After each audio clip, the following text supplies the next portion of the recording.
வணக்கம். நான் உங்கள் அபிஷா. வியாழன் கவிதை நேரம். இலக்கம் 69. தலைப்பு: நகைப்பானதுவும் மனிதநேயம். மனிதன் மனிதனாக வாழ்வதே மனிதநேயம். மனிதன் மனிதனாக வாழ்வதே மனிதநேயம். அன்பு, உதவி, கருணை போன்றவற்றை உயர்த்தி சுயநலம், வன்முறை, பாகுபாடு போன்றவற்றை தாழ்த்த வேண்டும். மனித நேயத்திற்கு முன்னுதாரணம் அன்னை தெரேசா அவர்கள். இக்காலத்தில் மனிதநேயம்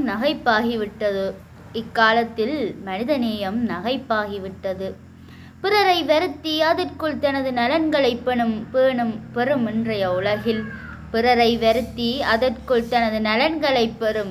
உலகில் மனிதநேயம் கொண்டவரை தேட வேண்டியது நகைப்பானதே.